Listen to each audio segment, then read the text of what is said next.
You just realized your business needed to hire someone yesterday. How can you find amazing candidates fast? Easy. Just use Indeed. Stop struggling to get your job post seen on other job sites. With Indeed sponsored jobs, your post jumps to the top of the page for your relevant candidates, so you can reach the people you want faster. According to Indeed data, sponsored jobs posted directly on Indeed have 45% more applications than non-sponsored jobs. Don't wait any longer. Speed up your hiring right now with Indeed. And listeners of this show will get a $75 sponsored job credit to get your jobs more visibility at Indeed.com/kidsandfamily. Just go to Indeed.com/kidsandfamily right now and support our show by saying you heard about Indeed on this podcast. Terms and conditions apply. Hiring? Indeed is all you need. Are you ready to learn the 3 secrets to launching a successful podcast? Hi, I'm Bill, a recent client of the Podcast Mogul. If you've been thinking about starting a podcast but aren't sure where to begin, he's got you covered. He is hosting a free webinar where he will share the 3 secrets that can help you launch, grow, and monetize your podcast without any fancy equipment or technical headaches. Click the link in the show notes to save your spot now and let him help get your podcast off the ground. Welcome to Invest in Yourself, the Digital Entrepreneur Podcast. Join the podcast mogul Phil Better as he interviews successful entrepreneurs that make their living in the digital world. Now, let's join your host, Phil Better, and his special guest today on Invest in Yourself, the Digital Entrepreneur Podcast. Hello and welcome back to another episode of Invest in Yourself, the Digital Entrepreneur Podcast. I'm your host, Phil Better, the podcast mogul, and I'm thrilled to introduce our guest today. Our guest is a highly accomplished entrepreneur with over 17 years of experience in marketing and sales as the co-founder and CEO of One IMS and a leading inbound marketing and sales agency, as well as ClickX. They have helped businesses double their revenue using the 10X framework. Our guest is an expert in lead generation and customer acquisition, as well as a USA Today and Wall Street Journal best-selling author. In addition to their work, our guest is also an angel investor and startup advisor. They have helped numerous startups grow and scale by leveraging their marketing, sales, and business strategy expertise. Please welcome our guest, Solomon Timothy. Solomon, thank you so much for being here. Hey, thank you so much for having me, Phil. I'm so excited. That was a crazy intro. Well, I like to pump up our guests because you guys bring such a wealth of knowledge to my audience. It's only fair that I hype you up and become your little hype man.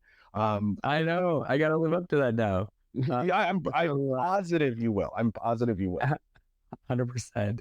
So like I said, I'm honored to be here, and I can't wait to dive into anything that's going to help our audience grow their business. The first thing I want to know is, because I like to start at the very beginning. Like, Solomon, what was it that made you decide to become an entrepreneur? What was your aha moment? Or have you always been an entrepreneur throughout your life? Yeah, no, I wasn't selling lemonade at age 6 or baseball cards or anything like that. I wanted to. I did buy baseball cards. I do have them still. I have the Jordan cards. Someday, it's going to be worth something. But I didn't buy it to sell things. I bought it because I felt like it was going to add value. When I really realized that I wanted to be an entrepreneur is when I realized that I have a skill that others can find it useful. So I'm like a self-taught web developer. I don't know why. My brain works in a certain way to this day. I have a lot of developer friends and a lot of developer employees. I just been very techie, a tech obsessed guy. And then other people are lacking this, people don't have enough tech people in their world. Like they're like, oh, I wish I had a better developer. I wish I had my website. Like everybody has ideas with their website, but it's not getting done because they don't have a person, So I was that person early on. I built a lot of websites. And then obviously, if you do something for people and they pay you for it, you are an entrepreneur. So I call myself an accidental entrepreneur. It wasn't quite like, oh yeah, this master plan. It wasn't. And to this day, I'm trying to help people, and in exchange for them paying me something, right, in return for my time or our resources, our team, so on. I love that. You're an accidental entrepreneur. I love that. When you finally decided, like, obviously you probably were having your 9 to 5 job before you fell into this accidentally, as you like to say. When did you know that it was time to move from, hey, 9 to 5 to this side business is where it's at, and I'm going to take full advantage of it? Absolutely. I think it's different for every single person. So there's no like a magic answer. I was actually going to school full time. I mean, I was in college. My parents wanted me to graduate college before I did anything. So I was going to college, then I would work after, school. So like, or vice versa. I was actually in work first because I can't work at night. It's like a business. Mhm. And then at 5:40 is my class. So 5:40 to 10 o'clock at night. And so basically I didn't, I just basically woke up every day except Saturday and Sunday and either worked 40 hours or went to school. So all I had to do was replace the income for my job. And when I replaced the income, sort of like, I think I can sort of do it. Now, again, as an entrepreneur, your income's never the same. This is why I'm still working my ass off to this day, because there's no predictability in a business, right? Like no predictability, like whatsoever. If you think you have it, great, let me know. Not even SaaS companies with annual contracts have predictability, if that makes sense. So so while I was very naive in believing that I could do it, at that point, when you're in your early 20s, you believe you can do anything. Like there's nothing going to get in your way. Nobody. So I was like, this has got to be the thing. I'm going to quit this job and I'm going to do this. And of course, it was rough. And I don't paint a pretty picture because, like I said, it's meant to be, because I coach entrepreneurs today. And they come into me with this sort of like, oh yeah, I mean, I want to be 10 grand, by the 8th of the month, and today's the 9th or whatever. It's like, well, my friend, how many people did you talk to? Nobody. I haven't talked to a single human being. Did you email anybody? Not at all. Then how do you expect to sell something, right? So so I had to learn sales, I had to learn marketing, I had to learn cash flow management, I had to learn it all. But I just wanted to make sure that I have enough money to pay the bills, which at the time I didn't have a bank account, so I just gave my dad the money. Yeah, why not? Here, Dad, have the money that I'm making. That's a typical Indian family. As kids, you don't have anything, okay? Your parents have it all. You work for them until you're married, and then maybe maybe you'll get out of the family control here. Yeah, absolutely. It was a dream. Like, this is a really interesting piece because in America, your parents are kind of done with you when you're 18, right? Like, it's like until I'm like, no, like that's a very different thing in our Indian culture. They're never done. They still call me. They texted me. So go ahead. No, I was going to say, but at least you now have your own bank account. I do have my own bank account. That is absolutely true. I do have my own bank account. I did create my own bank account. And to be honest, I still have the bank account that I created that time, that year. It's not owned by Chase, but like it's a very small digit number. It's not 700 digits like probably today's bank account.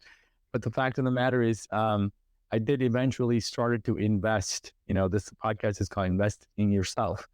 I started to invest in myself. That's kind of how I got here.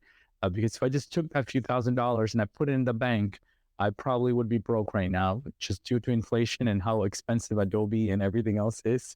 And Mac laptop is like $4,000 now. It's like, oh my gosh.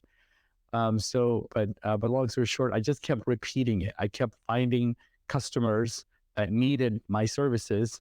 And I over delivered every single time with whatever limited knowledge that I had. And then I was like, well, this is pre like HTML5, CSS3. This was like Flash animation. Like, I don't even know if you guys know what I'm talking about. Like, I at least do. I do. It's like, I was like, at that time, over deliver was this huge object on your website that took forever to load. And it was not search engine friendly. And it was not read by Google. And that was what was amazing, right? Like today, I would never build that because Google can't read it and it takes forever to load because we were on 56K, if you remember. Like, this is solid, like building Flash websites, like it's terrible of all time. Then I stayed on the Google trend. And so we got rid of all of that. We started to go more and more HTML content, SEO. And that's where the magic started to happen because we started to get our customers more business as a result of working with us rather than a flashy website. There we go. Which is the goal for any business, is to provide the dollars to your customers, or at least the product that they want. When did you transition into like more lead specific, like lead generation? Yeah, absolutely. This is a great, I think, great piece for any entrepreneur that's trying to figure out how to monetize your passion. So I kind of learned that that's what we needed to go to by just doing the same thing that we do every day, which is build websites and call it a day. Set up their hosting, GoDaddy, and like we're done. And then we'd just like check in on them and say like, how's everything going? And they're like, nothing. I have zero money because of you. I don't know what you did. And like, what do you mean? It just built you an amazing website. Because I didn't know new customers. We're like, oh man, but what is that all about? Like, I didn't know that's what we signed up for. They thought they're getting new customers, and we thought we're getting a client to build a website. So clearly, if your clients are telling you to do something, that's what you need to do. I, again, didn't have a master plan. This is another accidental sort of moment. It's like, oh, got it. Guys, let's meet up, right? Let's huddle up right here, because this is where we need to go. And of course, my creative designer girl's like, oh no, I like to just build websites and be done with it. I was like, yeah, no, we're missing the point. That is not what the customers want. They want literally phone ringing, because this is an old saying. People don't say that anymore because their phones don't ring. We just text everybody. This was the days where the phone had to ring, or else I'm losing that client. So my job was to run Google Ads to make the phone ring, because if it doesn't ring, they'll be calling me and my phone will be ringing. Not for the good reasons. That was not our ringing. I can always say, oh no, not Mark. Oh damn it, let's look at his ad account real quick, right? Like that's what it was for us. We were in charge of making the phone ring. I have a shirt that says Rainmaker and all this kind of stuff. Why? Because they truly, truly want to give their lead generation and customer acquisition to an expert that can get it done for them, because they don't have the resources internally, or they don't want to do it internally. It's too complicated. It's too technical. Like I said earlier, they don't have a tech whiz who can run ads and landing pages and funnels and whatever else. And so that's what we realized, like, we're not in the pretty website business anymore. We're in the lead generation and customer acquisition business, and we've never changed since. I love it. I love it. And that brought you to ClickX. And like, how did ClickX come to be and like grow? Yeah. Like, I'm always interested in like why. You're getting all these accidents out of me. So when we were trying to grow this service-based business, which I love talking about scaling a service-based business, because we've done it. And it's really hard to scale a service-based business. So if you're like in the catering world, you're a photographer, whatever you are, you're providing a service, you have to like multiply yourself, right? You need to have more cooks, more dishes and pots and pans to cook 10 times more, if you think about it. And so like, how do we do that? Well, we knew that our inefficiencies in our business kind of were in onboarding clients or selling, the client management, which is reporting. There's all these areas where we felt like our labor time was too much. We spend a lot of time making reports every month because we had to please our customers, right?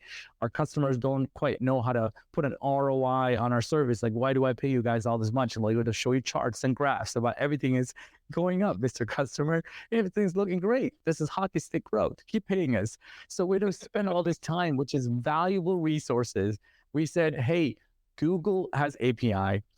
Google Ads have API. All these tools like phone call tracking and all of these things have an API. We want to put all of that together into a dashboard to save my poor people from spending 20 to 30 hours at the beginning of the month making reports. Does that make sense? Like proving ourselves, proving the ROI. So that was our software, kind of like jumping into the software world, and me being this techie guy. I'm like, oh, I know my competitors have digital dashboards and everything. We don't. So let's take our little bit of money that we made and invest into building a software. So we use that software primarily for us to get more customers faster, eliminating the time and the need of my team making all these reports. We give this dashboard to our clients. They log in 24 hours a day. They can see everything. They can listen to the phone calls. They're like, wow, if I don't see my phone ringing, then I go to the dashboard. If I don't see any new calls, that means it's not ringing, right? Like we are now transparent. There's no I'm not hiding anything. And also my team don't have to pull up all these reports to please one client. We just go to the dashboard, go to their thing, all their AdWords, analytics, SEO, everything is in one place, including number of leads that we generated and the calls. And we started to uncover that our clients wasn't having a call problem. That people were putting people on hold and they wouldn't even, pick up the phone on 6 rings. And we're like, oh, wait, thank goodness that we're not the problem anymore. So it actually helped us out. So we became a software, kind of like a tech-enabled sort of service company to scale the service business, if that makes sense. So, and that led us to where it is today, which is we primarily work for agencies like we were 5 years ago that are looking to scale, but they don't have the systems, they don't know the process, they don't know how to duplicate it, they don't know how to make things efficiently. And so I kind of wear both hats, but it's still in the agency space. I'm still at the end of the day serving a small business owner that is looking to grow their business, but it might be in the means of another agency or ourselves, if that makes sense. I love that. I love how you're still giving back to where you were 5 years ago when these people didn't have the revenue to invest in some sort of dashboard or the coaching necessary. You're like, hey, I got you. Here we go with this ClickX. We use it internally. That's why we're sharing it. We know what it's worth. Right. And then it helps all your clients go bigger and bigger. I love that. Where do you see yourself going in the next, let's say, 10 years from now? We flip the phone. Yeah, no. 10 years advance. So it's there's never a dull day in my life, which is why I'm still here after this long. I'm shocked often. I'm like, I can't believe it's been that long. I remember when I was working out of our house, I didn't like get the office. My dad did. He wanted to get me out. He was like, enough is enough. You guys need to get your business out of this house. He went and signed up, and he got me, like, I think he paid the first month because he just wanted me out of there. Then I never looked back. So like I said, we constantly listen to our customers. And it wasn't that long ago, I used to take sales calls for ClickX. I took like hundreds and hundreds of sales calls to see what our customers are really saying. What are they struggling with? Because for us, it's just finding more solutions, more cost-effective solutions to help their problems. And like that is the best thing an entrepreneur can do, is go be really good at finding problems that other people don't want to solve because it's too much to solve, too big of a problem to solve. Look at Elon, right? He went and found a really, really good problem. And then as a result, he's whatever he is, right? So there's all these challenges that we're facing in all of our industries. I'm sure there is a podcast host problem out there, which could be distribution of content or something else that you can solve and then become the next, whatever it is. So I still to this day try to understand what are the real problems my customers are having that I have yet to solve, right, for them, or we don't have a feature in our product. On the agency side is much more of where Google is today and how expensive it is to run ads on Google or LinkedIn or something like that. And how do we squeeze as much juice as we can from their marketing investment? So it's much more with marketing automation and helping any and all of their traffic turn into customers or leads, and then making sure that every single lead is touched so that it's automatically happening. And our customers don't have to have a salesperson sit there and try to text these people or call them or nurture them. It's doing things automatically. And like, that's a big problem because we're living in a world where it's not easy to get the best, unicorn talent. Does that make sense? So if you can have software do a lot of that, and it's hyper personalized, so that our end customers or the prospect doesn't feel like a mass email, right? It doesn't feel like, hi there, right? Because I don't want to see that. Like, hi there. Like, I think we can get out of there. We're 2023 going into 2024. We need to stop sending things that are not personalized, or I like to say uber personalized. Like, what are their problems? And then speak to that. And we need to do that at scale. And that's what we try to do on the agency side. So it just gets harder and harder, but there's always tech that can solve some of this. And we implement it, we coach them, fix it up, and measure it so we can, make it even better. I love it. I love it. I do have some questions. Give me a second here. Yes, it's about you being an author. So being a USA Today and Wall Street Journal bestselling author is a remarkable feat. We've had a few bestselling authors on the podcast, and I always love that.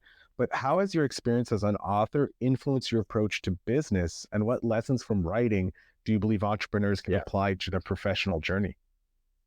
Absolutely. And I think there's a lot of people out there that want to write a book. It's on their to-do list, but they just never get around to it.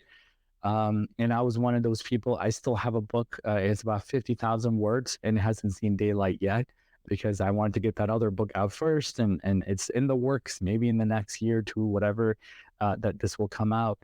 It takes a lot of time and energy to get anything out into the world. So first and foremost, for those that might want to do something like that in the future, I want you to do it. And the reason why I want to do that is not actually to get fame and all of that. It's actually to make impact. And that's one of the reasons I'm here today. Like I spend a lot of my time giving back. What can I do to the people? Like we have our software at ClickX is free. Anybody can afford free. There's not a person that told me they can't afford us. That was a strategic decision that we made because we want to make sure that people don't have to spend $200 or $300 to get access to our product. Maybe they need to spend some money to upgrade and get more features, but the base product, which has tons of bells and whistles, is free. And we're not a venture capital company. We have no secret strategy behind, free sign up other than to see what can we do to serve. We have people from all the countries in the world emailing, some of which, right, like we don't ever plan on doing business in Kenya or wherever it is. Like they're like, oh, I'm in your application. Like, can you do this? Can you sell Facebook ads to the Kenyan market? We're like, we've never done that. I don't know. We'll try it when you make it free. Like, yeah, there's no stop. Like anybody, and I'm grateful. So it's an impact-driven sort of a decision, and I'd like to continue to do that. I want to give as much as of my knowledge back for free, no cost. I think the last one we published is 99 cents on Amazon Kindle because it's the lowest price you can charge. And the reason is I don't even care if we get bad reviews because if I never put something out there, nobody would have been able to get the value, right? Does that make sense? Like I want people to just take the first step. I watched a presentation the other day. This guy's into kickboxing or whatever, the black belt and all that. He says, do you know what the hardest belt to get is? I was like, black belt. Like, duh. He's like, no, it's the white belt. Because white belt requires you to get started. And nobody wants to get started. And if once you get started to get the white belt, he's like, just keep going. Eventually, with discipline, you'll get the black belt. I was like, I never thought of that. And I felt like that's the same exact thing when it comes to writing this book.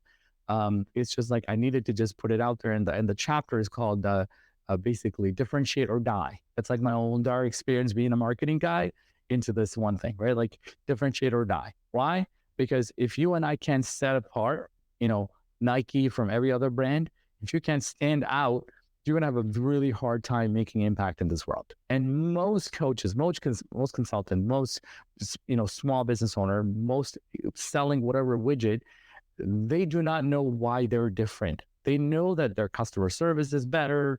They know their product ingredient is good. They know they have better warranty, but does their customer know that? No, right? Does their website say front and center, this is why you would work with us? No. Right. So that's the thing I want you to understand is that was the thing that led me to say, you know what? I want to let the world know about this. How do I do that? Write a book. I love it. I don't want any money. I just want to make massive impact, if that makes sense. Yeah, it does. And I love that place because it comes from a place of gratitude to the world for having the opportunity to share your knowledge with everybody. And that's why like you said, you give ClickX for free. With a whole bunch of bells and whistles, you put your price on your books as low as possible, specifically so that as many people can have access to it and learn, and that's great. Absolutely. And then the more successful we become, I want to do much, much more bigger free things, if that makes sense. Why? Because like I said, we finally can. Yeah. When everybody else is trying to make a profit, there's nothing wrong with that. I'm all for it. But also, I guess it just kind of come from the kind of parenting that I got. It was much more giving back than hoarding it, if that makes sense. No, I love it. And I love that kind of change that I'm seeing with entrepreneurs is the more giving back. Yeah, you have to be selfish a bit for yourself, but give of yourself as well so that you can help people grow. I do want to talk about your role as an angel investor and startup advisor. You've played a crucial part in helping numerous startups grow and scale. what essential qualities or strategies do you look for in a startup, and how do you guide them in navigating the challenges of early stage entrepreneurialism? Yeah. So I had the opportunity to work at 1871 as a mentor. And it was, again, more an opportunity to go meet startup founders that, wouldn't be able to afford, a consultant for $200 an hour or something, because they really are pre-revenue. So you just give your time to meet some cool people and to just dive back. In fact, right before this, there was a young lady who's like $1.5 million in revenue, trying to grow, and they're having a hard time finding like this growth person, right? And so I just spent some time investing into like what she should look for. So like the thing that really I'm passionate about is people. I kind of know myself, and the thing that I love the most is people. They just excite me. They motivate me. So what I look for is this person somebody I want to invest my energy and time, money, whatever with, because oftentimes the challenges that they face is not even money. It's like what to do, but what they're stuck, right? What marketing channel should I do? What kind of ads can I run? So my job isn't to like become the next Shark Tank. I don't know what it is. It's much more of how do I help that entrepreneur who could actually be something that don't know what to do, and they don't have enough money, but they could probably give me a piece of their company. Right? Like, hey, like if we get somewhere, we're both going to win. Okay, sure. Because that excites me more than money. Because like I said, I want to make the next, whatever it is. Right. So I want to make the next Airbnb, and I'm sure, Phil, you want to be part of that too. Right. So like, and I don't know what is going to be the next big thing. I sure know that the thing that I'm doing is not the next whatever it is, because it's very much a service-based or coaching, or it's something that the world needs. Is not going to be the next Google, because it's not some AI, whatever. But a lot of people out there is solving problems that they're seeing in the marketplace, but they could use my insights or my team's insights. We'll build them websites or whatever they need in order to get out into the marketplace and start competing for services. I mean, it's one of the things that I think is really important for our audience to understand is that I went back to just going and doing, or the white belt and all of that. There's never been a place, this time that we're living in, whenever you listen to this podcast or watch this video, there's never been a better time to be an entrepreneur to start something. Honestly, never, ever. It hasn't been easier when you have ChatGPT. You can write your old business plan. You can write your email campaign. You can do your landing page. I cannot imagine. I paid thousands and thousands of dollars for my website copy, for my first website, even the one from 2 years ago. And I still have copywriters that write our content, because like I said, just because ChatGPT is there, it doesn't mean like it's got the best quality of content or in your tone or voice or whatnot. So I still have manual editors and so on. But for a brand new entrepreneur with $0 on a free account of ChatGPT, you could do a whole lot of damage, right? It's like, how you couldn't have done that. Not all entrepreneurs are good writers and designers, developers, but there'll be a day it can make your logo. Well, they can do that now, but it'll make your website and it'll make your everything. And then what's your excuse? Like, that's what I want to know. Like, why aren't you doing it anymore, right? At this moment, it's on you. It's not what is possible or what tool that we don't have. We have it all, man. For $20 on ChatGPT plugins, I'm sure it can do some magic. All right. And I don't even have the $20 version. But think about it. If that much things are accessible and the cost of failure is like, you're not losing $5,000 or $10,000 or $20,000 to test your idea. You're testing $5 a day on Facebook. Like, you have no excuse not to do the thing that you're passionate about. I love that. And it's very true. We're coming to the end, and I hate this, Solomon, because you're just dropping wisdom after wisdom, knockout blows after knockout blows with what you're talking about. However, I do have a very personal question to ask you. Well, it's more personal on my end. I'm writing a book for my nephew. He's 5 years old. I want to give it to him when he's 10. So I want to know, what is the advice you would give to the 10-year-old version of yourself? I have 10-year-old Solomon right beside me. What advice are you giving 10-year-old Solomon? Solomon's still 10 years old inside, just so you know. Most of my ideas are pretty crayon based. It's not even ready to hold a marker yet. And the reason is I want to take more risks. The little Solomon inside me wants to take more risk. And that would be my advice for your nephew or anybody that's 10 years old or want to, right, increase their I don't know, enlarge their territory, whatever it is. You got to take more risk. And it is the opposite of what our parents might want to tell you, or your CPA wants to tell you, or your attorney wants to tell you, or anybody you take your advice from. But if you don't take risks, you will see literally no reward.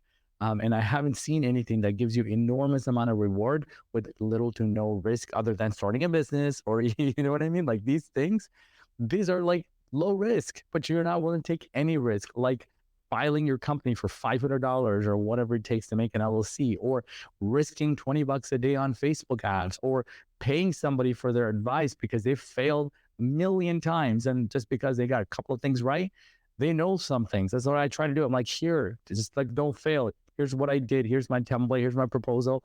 Like I try to give them 100 million times more ROI than what they have ever paid.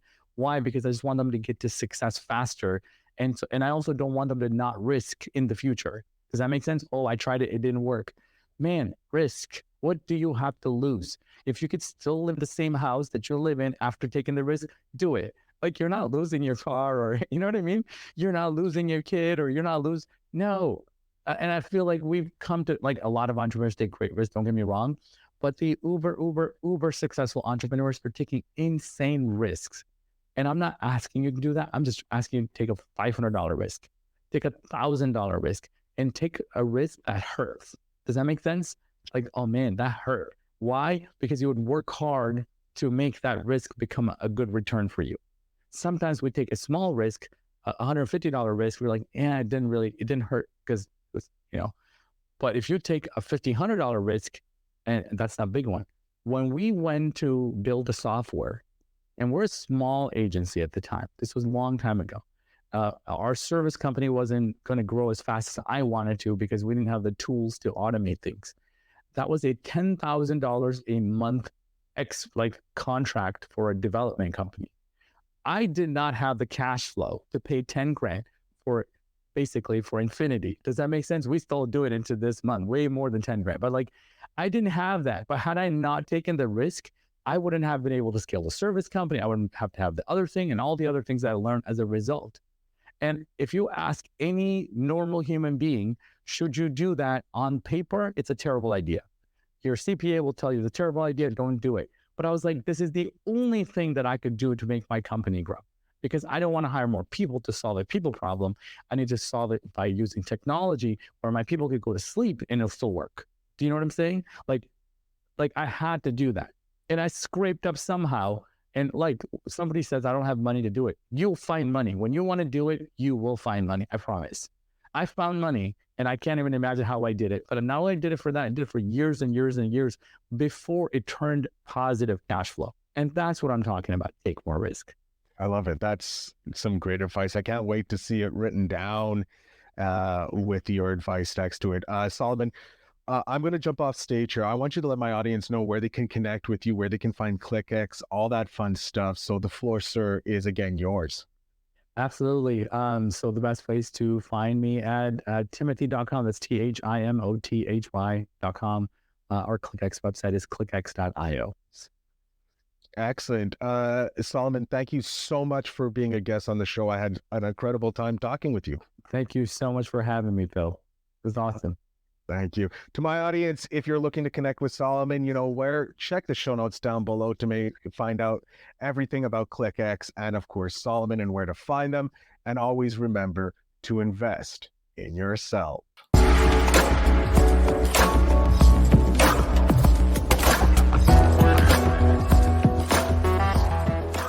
Thanks for tuning in.